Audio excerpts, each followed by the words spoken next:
स्वागत है। ब्रेक के बाद डीडी न्यूज पर आप देख रहे हैं। इस वक्त जैसा ब्रेक पर जाने से पहले ही हमने बताया था कि आज हम खास चर्चा करने वाले हैं कि एक बार फिर से वीर सावरकर के नाम पर कांग्रेस भड़क गई। और यह भड़की क्यों? क्योंकि प्रधानमंत्री ने वीर सावरकर कॉलेज को शिलान्यास किया दिल्ली में। तो वीर सावरकर के नाम पर फिर भड़की कांग्रेस। नए साल की शुरुआत के साथ ही पीएम मोदी ने आज दिल्ली वासियों को कई सौगात दी। जहां झुग्गी वहीं मकान, इसके संकल्प को पूरा करते हुए 1675 गरीब लोगों को अपने सपनों के महल की चाबी सौंपी प्रधानमंत्री ने। दिल्ली विधानसभा चुनाव से पहले दिल्ली वासियों को 4000 करोड़ रुपए की सौगात दी और इसने दिल्ली वासियों को नई ऊर्जा से भर दिया।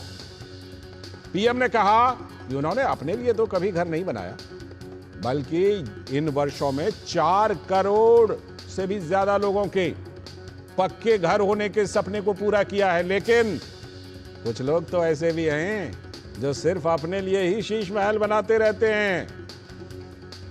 बुनियादी सहूलियतों की इस लंबी फहरिस्त में दिल्ली विश्वविद्यालय को आज प्रमुखता से रखा गया था, जहां सावरकर कॉलेज की आधारशिला के साथ 600 करोड़ रुपए इंफ्रास्ट्रक्चर के लिए विश्वविद्यालय को दिया गया है। अब दिल्ली विश्वविद्यालय के 4 कैंपस होंगे, जिनमें ज्यादा से ज्यादा छात्रों को नामांकन का मौका मिल पाएगा। लेकिन वीर सावरकर के नाम से जो कॉलेज की आधारशिला रखी गई, इसके नाम पर तो कांग्रेस पार्टी में सियासी विरोध तेज हो गया है। कांग्रेस पार्टी के छात्र संगठन एनएसयूआई सावरकर के बदले इस कॉलेज का नाम डॉक्टर मनमोहन सिंह के नाम पर रखने की मांग कर रही है। कांग्रेस पार्टी के नेता वीर सावरकर को स्वतंत्रता सेनानी मानते ही नहीं है, तो कांग्रेस नेता प्रमोद तिवारी तो एक कदम और आगे चले गए और कहा कि चुनाव से ठीक पहले वीर सावरकर कॉलेज क्यों? यह स्थिति सांप्रदायिक बनाने की कोशिश है। दिल्ली में वीर सावरकर के नाम पर कॉलेज को 2021 में डीयू की कार्यकारी परिषद से मंजूरी मिली थी। सावरकर कॉलेज नजफगढ़ में 140 करोड़ रुपए की लागत से तैयार हो रहा है। सावरकर कॉलेज के नाम से कांग्रेस की दिक्कत को समझ सकते हैं, लेकिन दरअसल राहुल गांधी सावरकर के विरोध को लेकर ही अपनी मोहब्बत की दुकान इन दिनों चला रहे हैं। तो अमर स्वतंत्रता सेनानी वीर सावरकर ने कहा था, वे तब तक कांग्रेस से नहीं जुड़ेंगे जब तक ये पार्टी मुस्लिम तुष्टीकरण से अपने को दूर नहीं करेगी। अंग्रेजों की प्रताड़ना को झेलने वाले ऐसे कम ही स्वतंत्रता सेनानी होंगे जिन्होंने 13 साल कठिन काला पानी की सजा काटी हो और दोहरी सजा हुई हो। लंबे समय तक कठोर कारावास की सजा भुगत चुके सावरकर को शर्तों के साथ 1924 में रिहा किया गया था। और आज राहुल गांधी सावरकर को डरपोक बता रहे हैं, या फिर उनकी पार्टी उन्हें स्वतंत्रता सेनानी नहीं मानती है। लेकिन पूर्व प्रधानमंत्री इंदिरा गांधी, उन्होंने सावरकर के सम्मान में डाक टिकट जारी किया था। इंदिरा जी ने कहा था, सावरकर द्वारा ब्रिटिश सरकार की आज्ञा का उल्लंघन करने की हिम्मत करना आजादी की लड़ाई में एक महत्वपूर्ण स्थान रखता है। लेकिन सवाल यह है कि आज की कांग्रेस को क्या हो गया है, और कांग्रेस के साथ उनके सहयोगियों को भी। बहरहाल दिल्ली में प्रधानमंत्री मोदी ने दिल्ली की आप सरकार पर निशाना साधा। उन्होंने कहा, एक तो चोरी और ऊपर से सीना चोरी। आम आदमी पार्टी देश के लिए आपदा से कम नहीं है। अन्ना हजारे जी को सामने करके कुछ कट्टर बेईमान लोगों ने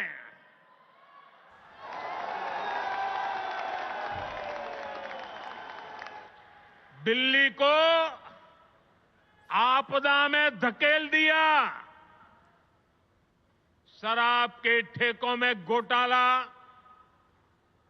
बच्चों के स्कूल में घोटाला, गरीबों के इलाज में घोटाला, प्रदूषण से लड़ने के नाम पर घोटाला, भर्तियों में घोटाला। ये लोग दिल्ली के विकास की बात करते थे, लेकिन ये लोग आपदा बनकर दिल्ली पर टूट पड़ी है। ये लोग खुलेआम भ्रष्टाचार करते हैं और उसका महिमा मंडन भी करते हैं। एक तो चोरी, ऊपर से सीना जोरी। दिल्ली का हर नागरिक कह रहा है, दिल्ली का हर बच्चा कह रहा है, दिल्ली की हर गली से आवाज आ रही है, आपदा को नहीं सहेंगे, बदल के रहेंगे। तो प्रधानमंत्री नरेंद्र मोदी का ये वार, और जैसा कि हम जानते हैं प्रधानमंत्री इशारों इशारों में एक बार अनुभवी चोर भी बोल चुके हैं। खैर, डीयू कॉलेज का, दिल्ली विश्वविद्यालय के एक कॉलेज का नाम वीर सावरकर के नाम पर रखे जाने को लेकर कांग्रेस को मिर्ची लगी और उसने आपत्ति जताई। कांग्रेस का कहना है कि दिल्ली के कॉलेज का नाम मनमोहन सिंह के नाम पर होना चाहिए था। दिल्ली का कॉलेज था तो दिल्ली के स्वतंत्रता संग्राम सेनानियों के नाम से रखें, या अभी अभी स्वर्गवासी हुए हैं मनमोहन सिंह जी, उनसे बड़ा कौन अर्थशास्त्र का ज्ञान रखने वाला, कौन शिक्षा से जुड़ा आदमी रहा होगा। यूजीसी के भी रहे हैं, वो शिक्षा में भी बहुत काम किया है।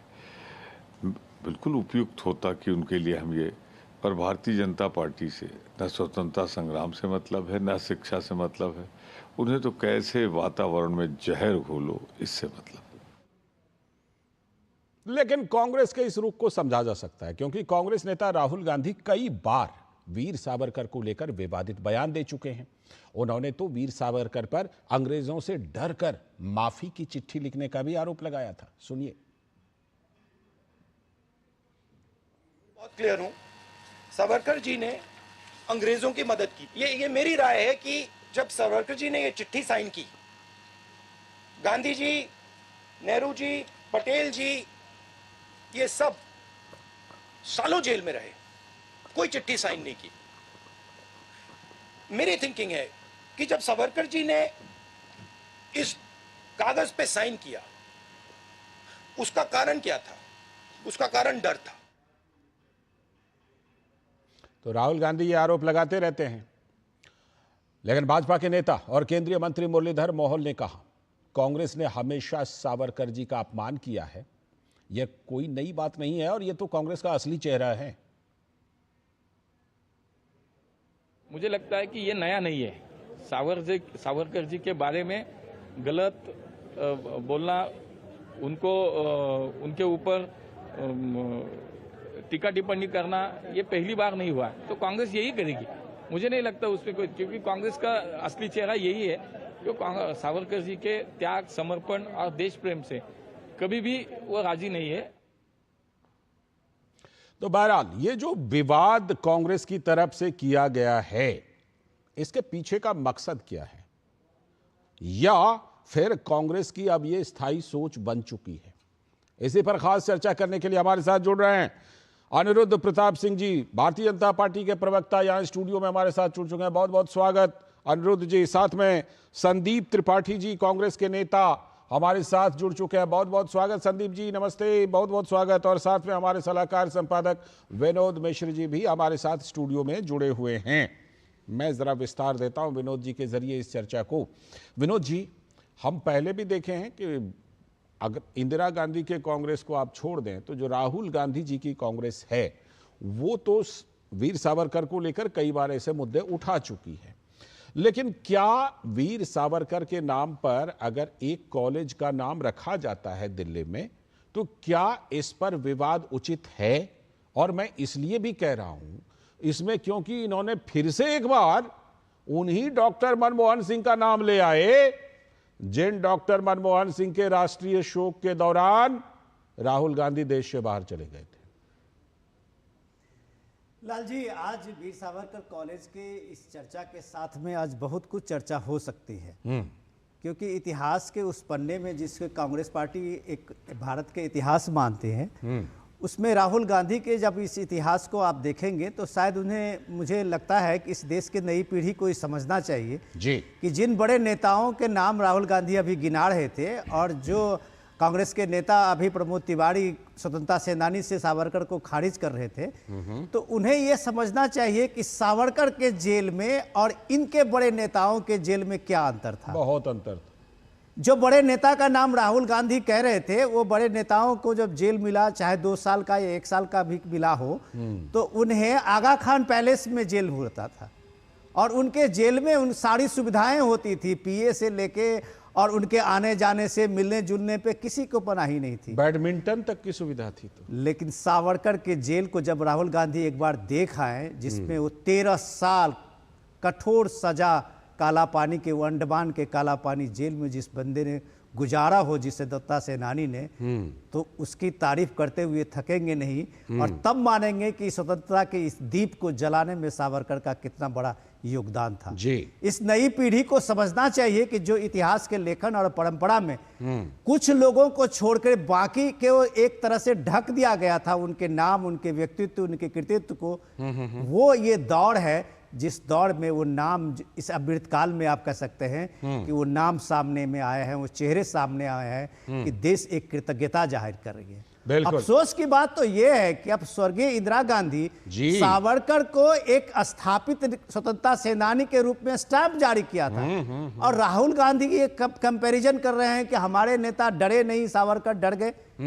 ये विरोध सिर्फ इसलिए है कि जब सावरकर कहते हैं कि मैं कांग्रेस इसलिए कभी ज्वाइन नहीं किया या कांग्रेस की तरफ आकर्षित नहीं किए कि कांग्रेस मुस्लिम तुष्टीकरण के पाप से मुक्ति नहीं हो सकता, और यह परंपरा आज तक बनी हुई है, इसलिए यह सावरकर का विरोध है। सावरकर का विरोध करते हैं, लेकिन ये विरोध क्या उचित है? उचित है संदीप जी ये विरोध क्या? वीर सावरकर जिनका सम्मान इंदिरा गांधी जी ने किस तरह से किया, उसका हम खुद अभी दिखा रहे हैं अपने टेलीविजन स्क्रीन पर, उसकी चर्चा विनोद जी ने की। क्या वीर सावरकर का ऐसा विरोध करना उचित है? उनके नाम पर अगर एक कॉलेज का नाम रखा जा रहा है, संदीप जी?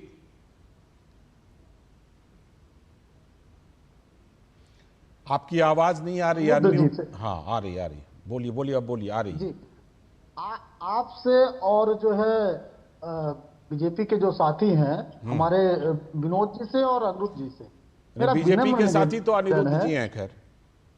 हाँ जी, अनिरुद्ध जी की ही बात कर रहा हूँ। दोनों से मेरा विनम्र आग्रह है कि डीडी न्यूज नेशनल चैनल है, इसको गांव में भी लोग देखते हैं। जी जी। आपसे एक अनुरोध है कि वीर सावरकर जी का आजादी में योगदान जरूर बताइएगा।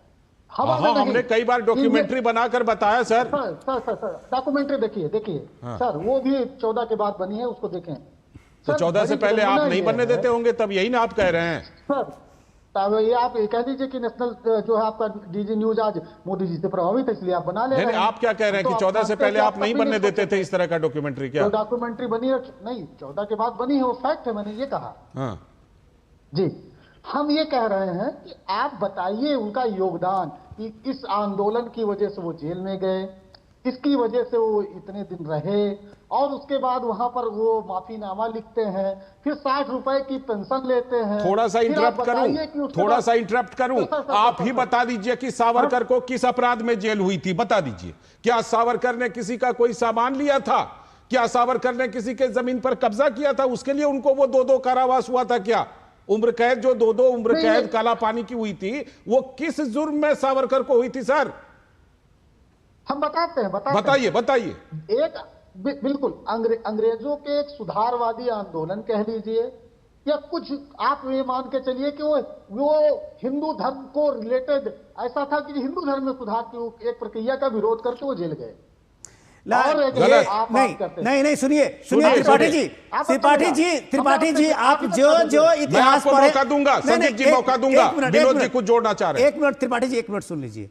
आप जो भी इतिहास पढ़ रहे हो, मैं उसको घटिया तो कम से कम नहीं कहूंगा, लेकिन आपको इंदिरा जी का वो वक्तव्य समझना चाहिए जो आज की रिपोर्ट में भी हमने दिखाया है कि इंदिरा जी ने कहा कि अंग्रेज के उस राजज्ञा के विरोध का साहस करने वाला वो साहसी आदमी की आजादी की लड़ाई में एक अलग पहचान है, और इसलिए वीर सावरकर है। आप एक मिनट सुन लीजिए, जो क्राउन प्रिंस है, आप ये इतिहास सुन लीजिए। आप क्या प्रभु तिवारी वाला इतिहास बताए जा रहे हैं? इतिहास सुनिए इसको।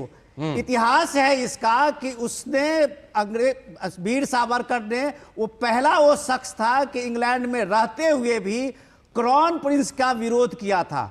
उसने वो विरोध इतना प्रचंड था उसका, वीर सावरकर का, कि अंग्रेज ने उनको वापस फिर भारत भेजा, जिसके साथ में आप देखें कि उनको इतनी बड़ी बड़ी सजा और कितने मर्डर चार्ज में कितने में फंसाया गया, और उसके बाद उनको कहा गया कि काला पानी की सजा उनको आप संदीप जी की बात तो वो जिस आप बात कर रहे हैं, आप उस बात को मानिए कि सीधे सीधे ब्रिटिश राजा के, सम्राट के विरोध में बात करने वाला वो पहला शख्स था जो अंग्रेजों के खिलाफ खुद इंग्लैंड में रह के बोलता था। जी बोलिए, आप संदीप जी बोलिए। अब आते हैं सर, हमने एक बात कही ना सर कि एक आंदोलन का उन्होंने विरोध किया, वो जेल गए, हम उनको मानते हैं वहां तक।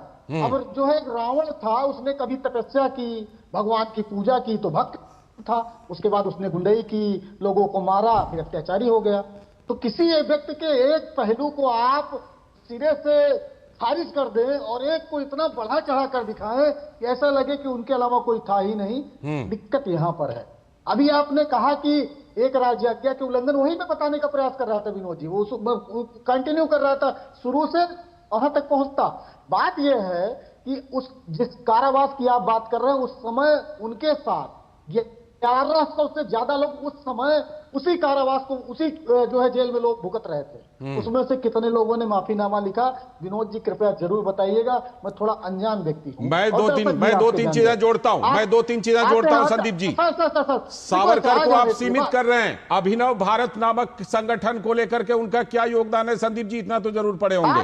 सब पे आते हैं सर, रिक्वेस्ट है, मेरी बात आ जाने दीजिए जी। ये गंभीर विषय है और मैं इधर उधर की बात नहीं करता हूँ, बेवजह कोई लगाता हूं, तथ्य बात करता हूं। ठीक है। तो मैं सिर्फ इतना जानना चाहता हूं, दर्शकों को पता चलना चाहिए कि उस काला पानी को काटते हुए इतने लोगों ने भी और माफीनामा लिखा और इतने लोगों को और पेंशन दी गई। ठीक है, आप पेंशन लेते हैं, आते हैं, लेकिन उसके बाद आजादी के 1924 में आप छूटते हैं, उसके बाद आजादी के कौन से आंदोलन में आपने भाग लिया? उसके बाद अभी बात आई मुस्लिम लीग की। सर, मुस्लिम लीग के साथ जब कांग्रेस ने संपूर्ण देश में इस्तीफा दे दिया, तो कौन अलग अलग प्रांतों में सरकार बना रहा था? ये वीर सावरकर जी थे। मतलब आप सरकार बनाइएगा तो आप ठीक है, मुस्लिम लीग ठीक है, और अगर कांग्रेस के साथ है तब तो संदीप जी, आप ये कह रहे हैं कि अगर उनको दोहरे काले पानी की सजा हुई थी, उनको अंडमान में ही निपट जाना चाहिए था और वहां से नहीं, आप यही कह रहे हैं, और वहां से रिहा होने के बाद जो उन्होंने किया वो सब उनको नहीं करना चाहिए था। वहां से रिहा होने के बाद क्या उन्होंने अपनी कोई संपत्ति बनाई? वहां से रिहा होने के बाद उन्होंने रत्नागिरी में रह करके और कई सामाजिक कार्य किए हैं संदीप जी। उन्हीं चीजों का अप्रिसिएशन किया गया आपकी इंदिरा गांधी जी के द्वारा।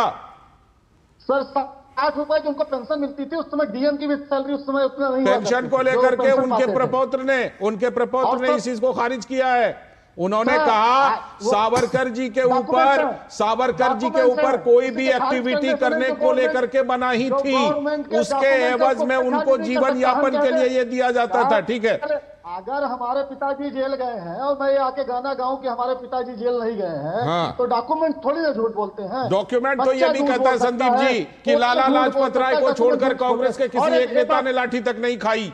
डॉक्यूमेंट ये भी कहता है कि लाला लाजपत राय जी को छोड़ करके किसी कांग्रेस नेता को एक लाठी तक नहीं लगी। डॉक्यूमेंट ये भी कहता है कि जिस जेल में कांग्रेस के बाकी नेता रहे उसमें किताब लिखने की सुविधा और बैडमिंटन खेलने की सुविधा थी, ये भी डॉक्यूमेंट कहता है। अब बोलिए अनिरुद्ध जी बोलिए। अनिरुद्ध जी जवाब दीजिए। संदीप जी एक बार चुप हो जाए तो मैं बोलता हूँ। संदीप जी जरा अनिरुद्ध जी को फिर आपके पास आता हूँ। संदीप भाई, मैंने बड़े धैर्य के साथ आप मत करिए, वीर सावरकर जी का योगदान जरूर बताइएगा। हम भी जी मैं बता रहा हूं, मैं ये कह रहा हूं 10 सेकंड तो मैं मनमोहन सिंह जी के बारे में बता दूं कि अभी बार बार कांग्रेस के नेता कह रहे हैं कि वीर सावरकर जी के नाम पे नहीं, मनमोहन सिंह भैया आपका क्या कहते हैं हिमाचल। एक मिनट सुन लीजिए, मैं आपके पॉइंट पे आता हूं। अरे चुप हो जाइए, आपकी बातों का भी जवाब देंगे, मैं लूंगा इनसे जवाब। अरे बाबा चुप हो जाइए, मैं बोलूंगा, आपकी बातों को बोलूंगा। देखिए बार बार ये कहते हैं कि मनमोहन सिंह जी के नाम पे होना चाहिए, हिमाचल प्रदेश कर्नाटक में इनकी सरकार है, लेकिन कहीं पे शुरुआत करते पीपी नरसिम्हा राव जी के एग्जाम पे कुछ नहीं किया। मनमोहन सिंह जी के नाम पर रखिए, हिमाचल में कर्नाटक में इनकी सरकार वहां करे, लेकिन वहां नहीं करेंगे। अब पता चला कि वो विसर्जन में नहीं जाते राहुल गांधी जी और विदेश यात्रा पे चले जाते हैं। 4000 किलोमीटर की भारत जोड़ो तोड़ो यात्रा करते, लेकिन 4 किलोमीटर पैदल नहीं चल पाते हैं। ठीक है, एक बात यह है कितना सम्मान दिखाते हैं वो अलग बात है। अब आती है बात वीर सावरकर जी की। वीर सावरकर जी को लेके इंदिरा गांधी जी ने डाक टिकट जारी किया, 11,000 रुपए का उनको उनके ट्रस्ट के लिए डोनेशन दिया, साथ में फिल्म डिवीजन को कहा प्रशस्ति पत्र दिया, साथ में फिल्म डिवीजन को ऑर्डर दिया कि वीर सावरकर जी के नाम पे द ग्रेट रेवोल्यूशनरी नाम के एक मूवी बनाई जाए। और आप कहते हैं कि क्या कहते हैं, इंदिरा जी ने तो ये बात कही, और आज की कांग्रेस क्या बात करती है? बात यह होती है कि आप वीर सावरकर जी से इसलिए चिढ़ते हैं कि नेहरू जी का कद छोटा हो जाता उसमें उनका। नेहरू जी तो उस टाइम डिस्कवरी ऑफ इंडिया लिख रहे थे, सुन लीजिए, डिस्कवरी ऑफ इंडिया लिख रहे थे। एक कोई लीडर बता दीजिए लाला लाजपत राय को छोड़कर जिसको फांसी की सजा हुई हो, लाठी मिली हो, या किसी को काला पानी की सजा हुई हो। इसका मतलब बैठ कर आप डिस्कवरी ऑफ इंडिया और किताबें लिखते थे। भैया आप ये बताइए ना, मोतीलाल नेहरू जी कौन से, तब भारत गरीब था ना, किसका वो मुकदमा लड़ते थे? रॉयल्स रॉय से चलने को नेहरू जी को, मोतीलाल नेहरू जी को मिलता था। और आप बात करते हैं वीर सावरकर जी को, 1909 में उनको सजा मिली, 1911 में उनको 2 आजीवन कारावास काला पानी की सजा मिली, 1921 में उनको सजा मिली। और मिनिस्ट्री ऑफ कल्चर ने स्पष्ट रूप से 2020 में कहा कि माफीनामा का कोई भी एविडेंस डॉक्यूमेंट नहीं है। एविडेंस और डॉक्यूमेंट अगर है तो नेहरू जी और एडविना के प्रेम कहानी का, वो मैं नहीं कह रहा हूं, वो खुशवंत सिंह जी अपने किताब में लिखते हैं, स्टैनली वार्ड अपने बुक में लिखते हैं, जो बायोग्राफर रहे हैं नेहरू जी के। मुझे एक चीज अनिरुद्ध प्रताप जी से मैं पूछना चाहता हूं। अनिरुद्ध प्रताप जी आपने जो ये बात कही कि सावरकर जी का नाम अगर उनको ड्यू रेस्पेक्ट मिले तो नेहरू जी का कद छोटा हो जाता, ये कैसे होता है, ये बताइए। देखिए पूरे कांग्रेस का पूरा है कि कांग्रेस नेहरू और गांधी जो नकली गांधी हैं उनको डाउन करने के लिए इनका बस न चले तो महात्मा गांधी का नाम ये हटा दें ये लोग, क्योंकि उनके नाम की रोजी रोटी इनकी चल रही है। अगर सावरकर जी, सरदार पटेल जी, नेताजी सुभाष चंद्र बोस जी, आप देखिए ना इंडिया गेट यहां से 4 किलोमीटर की दूरी पर है, मोन्यूमेंट नहीं लगने दे रहे थे। ये बात करते हैं सरदार पटेल जी का यूनिटी ऑफ स्टैच्यू जब बना, कितना इन्होंने हाय तौबा किया। दिक्कत है जब जब कद बढ़ेगा सबका, तब तक नेहरू जी का और गांधी का, विनोद जी को ला रहा हूं, राहुल गांधी नकली गांधी का कद हमेशा घटता रहेगा। ठीक है विनोद जी को, फिर उसके बाद संदीप जी के पास। विनोद जी जो ये बात एक बार फिर से निकल करके सामने आई है, तो कहते हैं ना कि बात निकलेगी तो दूर तलक जाएगी, फिर बहुत सारी चीजें सामने आएंगी। नाभा जेल को लेकर क्या हुआ था, नाभा जेल से राहत दिलाने के लिए, जवाहरलाल नेहरू जी को राहत दिलाने के लिए मोतीलाल नेहरू जी ने क्या समझौता किया था, कई तरह की बातें फिर सामने आएगी। त्रिपाठी जी, अगर आपको अनिरुद्ध जी के जवाब से मिल गया हो, बहुत एक हिस्टोरिकल पर्सपेक्टिव में आपको जवाब दिया है इन्होंने, अगर वो मिल गया हो, आप संतुष्ट हैं, ठीक है। आपने मुझे भी पूछा है, एक मिनट आप सुन लीजिए। पहले तो मैं ये बता दूं, डॉक्टर मनमोहन सिंह की चर्चा के आया, इसलिए नाम मैं बताता रहा हूं। ये 2021 में दिल्ली विश्वविद्यालय की समिति ने ये निर्णय लिया था इस कॉलेज की, ये 2025 है आज, तो ऐसा कोई मतलब नहीं था कि ये आज वीर सावरकर का नाम रख दिया गया है। आपकी पार्टी इसको पॉलिटिकल जो ये लाना चाह रही है, जो आप प्रमोद तिवारी कह रहे थे या दूसरे नेता कह रहे हैं कि बीजेपी दिल्ली के चुनाव को सांप्रदायिक माहौल बना रही है। क्या वीर सावरकर के नाम लेने से सांप्रदायिक हो जाता है? अगर ये सांप्रदायिक था तो अभी महाराष्ट्र के इलेक्शन में राहुल गांधी ने एक बार वीर सावरकर का नाम नहीं लिया, कभी नहीं बताया कि ये माफी वीर है। क्यों नहीं बताया? तो आप महाराष्ट्र के चुनाव में शिवसेना के साथ गठबंधन में थे, वहां एनसीपी के साथ गठबंधन में थे, तो तब वहां पे सावरकर वीर थे। लेकिन दिल्ली में जैसे ही आप चुनाव की बात करते हैं तब आप सावरकर को सांप्रदायिक कहने लगते हैं। समझने की कोशिश कीजिए, लोगों को गुमराह मत कीजिए। खेल चुनावी है। सावरकर का सीधा सीधी जो हिंदू, और एक मिनट सुन लीजिए, हिंदू और हिंदुत्व को लेके जो उनकी अपनी एक फिलोसफी, एक दर्शन, एक विचारधारा थी, वो उनकी अपनी एक पहचान थी, और उस पहचान को वो जीते जी कायम रखा। वो अपनी पहचान से कभी नहीं इस बात का समझौता किया। कांग्रेस से जो उनकी दिक्कत थी वो यही तुष्टीकरण की थी। वो देश के बंटवारे के लेके सीधे कांग्रेस के तुष्टीकरण को जिम्मेदार ठहराते थे। ठीक है, आप इतने पाप से लदे हुई है आपकी पार्टी, जिसमें वीर सावरकर की फिलोसफी को आप पढ़ना शुरू कर देंगे तो आप सर्व से डूब जाएंगे। तो आप सिर्फ एक चिट्ठी ले आते हैं और कहते हैं ये माफी वीर है, आप उसको इतिहास से खारिज करते हैं। इंपॉर्टेंट चीज है त्रिपाठी जी, ये नए जनरेशन को, नई पीढ़ी को समझना चाहिए कि आपके इस नकली चिट्ठी से सावरकर खारिज नहीं होता। सावरकर का जो कृतित्व है, उसका जो व्यक्तित्व है, उसका ड्यू भारत ने, यस देश की परंपरा ने नहीं दिया है। आपकी दिक्कत यह है कि सावरकर की चर्चा होने लगेगी तो मुस्लिम तुष्टीकरण की चर्चा सबसे तेज होगी, और जो आप उससे बचना चाहते हैं, आपकी मोहब्बत की दुकान बचना चाहते हैं। दिक्कत ये है। और क्या खेल चुनावी है संदीप जी, क्या खेल चुनावी है? महाराष्ट्र चुनाव के दौरान नहीं उठाया, आप दिल्ली चुनाव के दौरान उठा रहे हैं, जबकि ये डिसीजन तो 4 साल पहले हो गया था। सर, अभी जहां तक बात विनोद जी ने कही कि हिंदुत्व का अपना वो चेहरा बचाए रहे, तो 1939 में जो सरकारें बनाई थी, जब कांग्रेस के इस्तीफा देने के बाद, गैर कांग्रेसी और मुस्लिम लीग के साथ वो कौन थी? अरे केरल में किसके साथ सरकार आपने बनाई भाई? यूएमएल के साथ ही तो, वही तो मुस्लिम लीग है, उसके साथ सरकार बनाए ना। अनिरुद्ध जी, जो भी एलिगेशन लगाना है लगा लीजिए, डंके की चोट पर जवाब देता हूं। एक सवाल का जवाब नहीं, आप बताइए ना, केरल में आप किसके साथ सरकार में, गठबंधन में वहां पे थे? यूएमएल के साथ थे ना। करता हूं कि डिबेट नहीं। अरे क्या बात करते हैं? अरे गजब, आप सिमी से आप क्या कहते हैं, आप फंडिंग लेके वहां पे चुनाव लड़ रहे हैं। ये हम नहीं कह रहे हैं, तो केरल के चीफ मिनिस्टर कह रहे थे। चलिए, हो गया आपका डिबेट। क्या है, किस पे मुद्दे पे नहीं बताया क्या आपको? पता नहीं चला क्या? नहीं, डिबेट किस पे, आप बताओ ना कि यूएमएल के साथ किसने समझौता किया है, मुस्लिम लीग के साथ कितने समझौता किया है? वही लोग आज के यूएमएल में है, वही लोग फाउंडर थे जो 1947 के पहले थे। आप बताओ ना। उनका नाम को बेचना चाहते हैं, उनको डिफेंड नहीं करना चाहते, ये भाग के केरल जाएंगे। शांति से सुनिए। अरे केरल क्यों नहीं? केरल भारत का हिस्सा नहीं? आप नहीं बताओगे यूएमएल के साथ वर्तमान में कांग्रेस समझौता है या नहीं? दरअसल ये कह रहे हैं, वो ये कह रहे हैं कि आजादी से पहले आपने जिनसे संबंध होने की बात कह रहे हैं आप, उसी का वो कह रहे हैं कि आप तो आजादी के बाद आज भी संबंध रखे हुए हैं उनसे। नहीं सर, नहीं, वो मुस्लिम लीग और जो, अरे वही लोग फाउंडर थे। अरे वही लोग फाउंडर थे, फ्रेंचाइजी मेंबर वही थे। त्रिपाठी जी, वो पाकिस्तान नहीं गए, वो इंडिया में ही रह गए, वो यही रह गए। अरे सर, अगर कोई हिंदूवादी पार्टी हो सकती है, अगर मान लीजिए, पहली बात तो इस देश में जाति धर्म के आधार पर कोई भी पार्टी अगर बनती है तो चुनाव आयोग, इस बीच में आप सही बोल रहे थे, इस बीच में आप सही बोल रहे थे कि कोई हिंदूवादी पार्टी हो सकती है तो कोई मुस्लिमवादी पार्टी भी हो सकती है। भाई दिल की बात तो आ ही गई ना, जुबान पे जो दिल में इनके रहता है। आते हैं इधर उधर की बात मत करें, स्वस्थ चर्चा। ठीक है, आइए ट्रैक पर जवाब दीजिए। 1939 में इन्होंने मुस्लिम लीग के साथ सरकार बनाई, तो ये कहना कि हिंदू मुस्लिम जैसा कुछ, मुझे नहीं लगता कि वो भी एक पॉलिटिशियन थे और अपनी राजनीति धर्म का उपयोग करके करना चाहते थे, जैसे आज भारतीय जनता पार्टी करती है। लेकिन मैं ये कहता हूं कि अगर सरदार वल्लभ भाई पटेल जी, जिनके खिलाफ उस समय वीर सावरकर जी ने राजनीति की, आप सरदार पटेल जी की तो मूर्ति बनवा देते हो इतनी ऊंची सी। अभी आप इनको कह रहे थे कि कहां भटक रहे हैं, आप पटरी से उतार रहे हैं। और मैं आपको एक बात कह दूं, आपने जो कहा ना मुस्लिम लीग के साथ सरकार, उसमें भी आंशिक सत्य है। मुस्लिम लीग के साथ, जिन्ना की मुस्लिम लीग के साथ डायरेक्ट कभी इन्होंने मिलकर के सरकार नहीं बनाई। बंगाल में इनके एक सहयोगी थे, उनके साथ एक मंत्रिमंडल में शामिल थे। ये बात सही है, प्रधानमंत्री थे, ये बात सही है।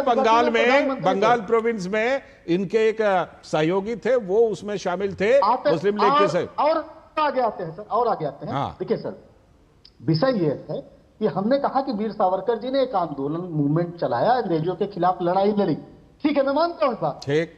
लेकिन मैं इस बात को कतई नहीं मानूंगा।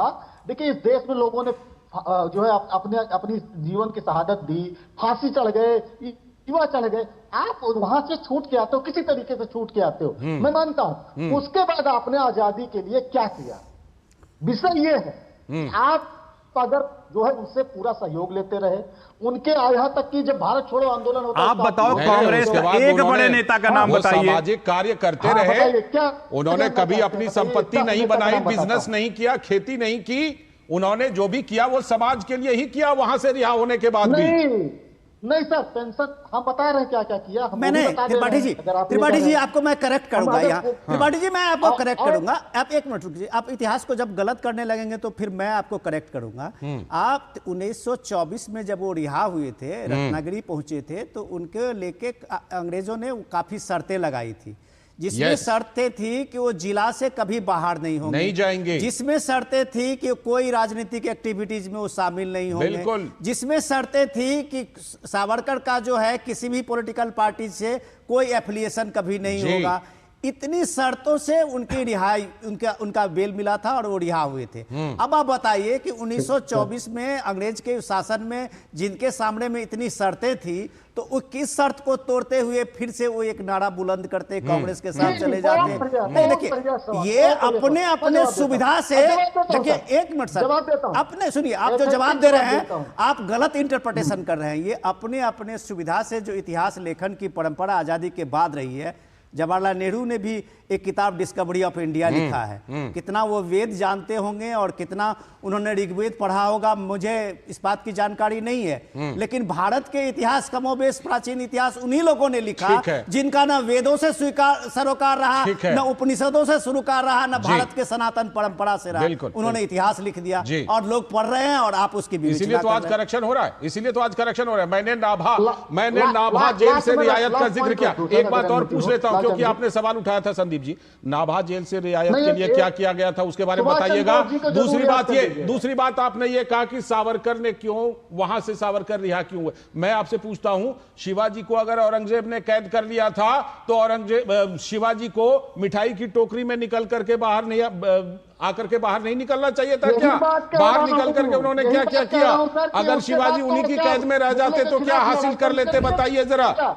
वो आजीवन लड़ते रहे, यही बात कह रहा हूं सर कि वो शिवाजी आजीवन मुगलों के खिलाफ लड़ते रहे। भाई आप छूट कर आ गए ना, उसके बाद आप क्या करते हैं महत्वपूर्ण ना। मैं वही तो कह रहा हूं कि उन्होंने क्या कोई बिजनेस किया या खेती की छूट के आने के बाद? पूछेंगे ना कि अंग्रेज चाकरी करके वीर कैसे हो गए आप? ठीक है। हमारे यहाँ अनिरुद्ध जी, संदीप जी ये नहीं बता पा रहे हैं कि लाला लाजपत राय जी के ऊपर लाठी पड़ी, कांग्रेस के इनके अलावा कोई बड़ा नेता, राष्ट्रीय अध्यक्ष, कोई भी एक व्यक्ति काला पानी की सजा हुई हो, फांसी हुई हो, देश निकाला हुआ हो, कुछ नहीं हुआ। सब बड़े आराम से मजे के साथ डिस्कवरी ऑफ इंडिया लिखते थे। मैं तो बार बार पूछ रहा हूं भाई, उस टाइम तो आप ही लोग कहते हैं ना, कांग्रेस के लोग, देश गरीब था, गरीबी हटाओ। तो भैया रॉयल राज में कैसे चलते थे आज उस टाइम के बड़े वकील? नेहरू जी कैसे चलते थे? मोतीलाल नेहरू जी किसका केस लड़ते थे भाई? भारत के लोग पास पैसे नहीं थे, किसके पैसे चलते थे वो? दिक्कत ये है कि इन लोगों, दो चीज है, ये जान लीजिए, जब इतिहास खंगालेंगे, जब सरदार पटेल जी का नाम, सुभाष जी का नाम, वीर सावरकर जी का नाम, तब ये लोग नेहरू का नाम कम होगा, नेहरू जी का। ठीक है, उनका जो योगदान था, प्रथम प्रधानमंत्री रहे। देखिए एक बात कहें, चाहे जितनी भी कोशिश कर लीजिए, कोई चाहे सावरकर को घटाने की कोशिश करे या कोई नेहरू जी को घटाने की कोशिश करे, जो सच्चाई है वो तो धीरे धीरे निकल करके आएगी। जो सच्चाई दबी हुई है वो भी धीरे धीरे निकल कर आती रहेगी। भले आप उसमें शामिल हों, समर्थन करें, लेकिन मैं एक बात जरूर कहूंगा, किसी को घटाने की जरूरत नहीं है। ना नेहरू जी को घटाने की जरूरत है, ना सावरकर जी को घटाने की जरूरत। बहुत बहुत शुक्रिया संदीप त्रिपाठी जी जुड़ने के लिए, अनिरुद्ध प्रताप सिंह जी जुड़ने के लिए, विनोद जी जुड़ने के लिए बहुत बहुत शुक्रिया इस खास चर्चा में। और अभी वक्त है एक ब्रेक का। ब्रेक के बाद जब लौटेंगे तो बताएंगे कर्नाटक में फ्रीबी की एक और मार पड़ी है, बस किराया बढ़ गया, उसमें जो पत्नी है वो तो फ्री में चल रही है, पति को डबल किराया। बीजेपी ने सवाल उठाया। ब्रेक इस समय।